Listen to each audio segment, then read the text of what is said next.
Third unit का next article है हमारा आइसोटॉप इफ़ेक्ट। ये हमारा रिलेटेड है डिफरेंट आइसोटॉप से। आइसोटॉप्स में क्या होता है हमारे पास कि जो मास है वो चेंज हो जाता है और जो एटॉमिक नंबर है इट रिमेन्स सेम। जैसे हमारे पास कार्बन 12 है, 13 है, 14 है, इसमें हमारे पास मास चेंज हो रहा है। तो इस इफ़ेक्ट में क्या स्टडी किया गया कि जैसे जैसे मास हम इंक्रीज़ करते हैं, जो ट्रांजिशन टेम्परेचर है हमारा क्रिटिकल टेम्परेचर ये क्या करता है, डिक्रीज़ करता है। मरकरी के लिए ग्राफ प्लॉट किया हुआ है between logarithmic of mass and logarithmic of critical temperature. और मैथमेटिकल रिलेशन जो यहाँ से आया है इस एक्सपेरिमेंट से, that Tcm⁻½ is constant, means जो क्रिटिकल टेम्परेचर है वो आपका मास के इन्वर्सली प्रोपोर्शनल है। मास इंक्रीज़ कर रहा है और क्रिटिकल टेम्परेचर क्या कर रहा है, डिक्रीज़ कर रहा है। जैसे ये हमारा मरकरी के लिए ट्रू है, ऐसे ही बहुत सारे एलिमेंट्स के लिए हमारे पास ये जो m⁻½ है वो वैल्यू सेम ही रहती है। बट इन जनरल हम क्या लिखते हैं, इस Tcm⁻α is equals to constant. यहाँ अल्फ़ा जो है हमारा मरकरी के केस में कितना हो जाएगा, 0.5, और बाकी सब मटेरियल्स के लिए इसकी वैल्यू क्या होगी, डिफरेंट होगी। अब ये आइसोटॉप इफ़ेक्ट जो है हमारा, this is a part of experimental survey. एक एक्सपेरिमेंट किया, सिंपली हमने बहुत सारे एलिमेंट्स लिए, उनके आइसोटॉपिक मास लिए और क्रिटिकल टेम्परेचर जब फाइंड आउट किया, the relation was this Tcm⁻α is equals to constant. अब यहाँ से हम इसको रिलेट कर सकते हैं डिबाई टेम्परेचर से। डिबाई टेम्परेचर क्या है, जैसे हम सिंपल किसी भी मटेरियल की बात करें, उसमें हमारे पास एटम्स हैं और एटम्स जो हैं वो लेटेस्ट पॉइंट पे फिक्स नहीं है। लेटेस्ट पॉइंट उनकी एक्चुअली मीन पोजीशन है और वो उस मीन पोजीशन के अराउंड क्या करते हैं, वाइब्रेट करते हैं। जब वो उस मीन पोजीशन के अराउंड वाइब्रेट करेंगे तो हमें मिलती है उसके कॉरस्पॉन्डिंग इलास्टिक वेव। और इलास्टिक वेव में जो वन क्वांटम ऑफ एनर्जी है दैट इज़ कॉल्ड फोनोन। ये लिखा है मैंने यहाँ पर, फोनोन। जैसे हम फोटोन लेते हैं, one quantum of energy in light wave, ऐसे इलास्टिक वेव में हमारा वन क्वांटम क्या हो जाएगा, फोनोन हो जाएगा। और फोनोन का जो टेम्परेचर है दैट इज़ θd। तो डिबाई टेम्परेचर के लिए भी हमारे पास ये सेम इक्वेशन है। अगर हम इन दोनों इक्वेशंस को कंपेयर करें तो यहाँ पर क्रिटिकल टेम्परेचर है और यहाँ पर क्या है, Debye temperature. Means there is some relation between this critical temperature and Debye temperature. ये मैंने यहाँ लिखा है Tc directly proportional to θd directly proportional to m⁻⁻²। मीन्स किसी ना किसी तरह से ये जो लेटेस्ट वाइब्रेशंस हैं और जो सुपर कंडक्टिंग स्टेट है ये एक दूसरे से क्या है, रिलेटेड है। और इसी रिलेशन के बेसिस पे ही हमारे पास थ्योरी आई थी, जो इम्पॉर्टेंट थ्योरी है सुपर कंडक्टिविटी की, it is BCS theory of super conductivity. ये हम डिस्कस करेंगे नेक्स्ट लेक्चर में। नेक्स्ट है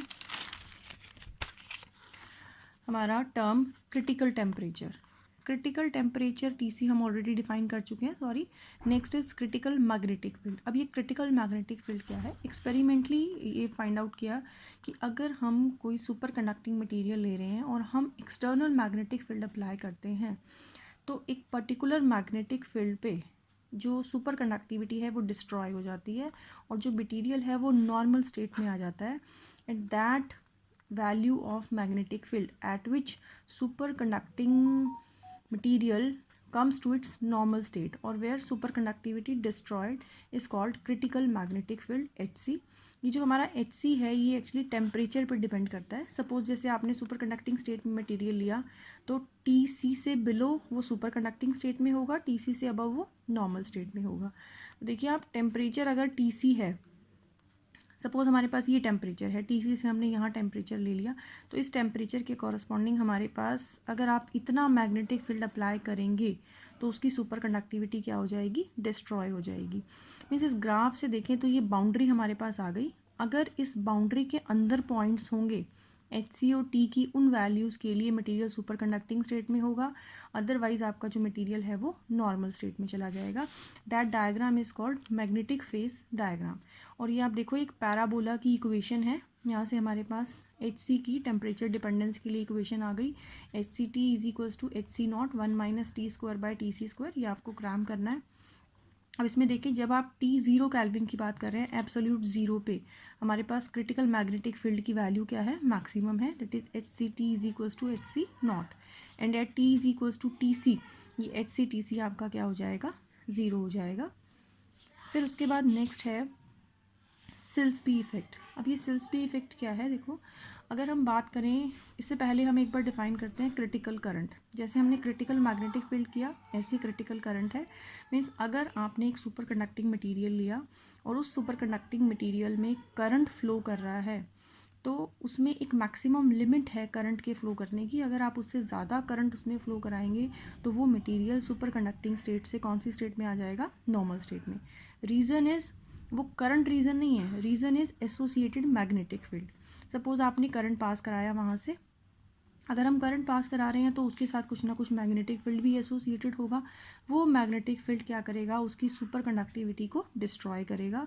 और अगर वो मैग्नेटिक फील्ड आपका HC के इक्वल होगा तो मटेरियल सुपर कंडक्टिंग स्टेट से नॉर्मल स्टेट में आ जाएगा।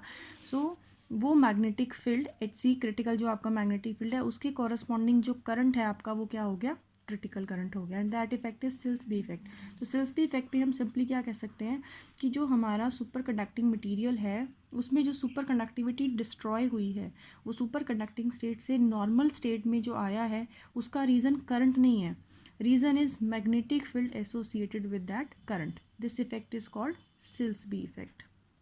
अब यहाँ से देखो हम एक ले सकते हैं कि अगर हमारे पास कोई क्रिटिकल करंट नहीं होता, दैट मीन्स हम एक मटेरियल को एक बार सुपर कंडक्टिंग स्टेट में ले आए और उसमें हमने बहुत ज़्यादा करंट फ्लो करा दिया, तो हम उससे एक परमानेंट मैग्नेट बना सकते हैं। क्योंकि वो करंट देखो, कल मैंने आपको बताया था डिके तो करेगा नहीं, और अगर करंट डिके नहीं करेगा दैट मीन्स वो करंट उसमें मिलियंस ऑफ ईयर्स तक फ्लो करता रहेगा। और अगर वो फ्लो करता रहेगा दैट मीन्स वो स्ट्रॉन्ग मैग्नेट की तरह बिहेव करेगा, बट नहीं, ऐसा हम नहीं कर सकते। Reason is Silsbee effect. अगर आप ज़्यादा करंट उसमें फ्लो कराएंगे तो उसके साथ एसोसिएटेड जो मैग्नेटिक फील्ड होगा वो उस मटेरियल की सुपर कंडक्टिविटी को डिस्ट्रॉय कर देगा और मटेरियल सुपर कंडक्टिंग स्टेट से किस स्टेट में आ जाएगा? नॉर्मल स्टेट में। बाकी हम फिर कल डिस्कस करेंगे। ओके।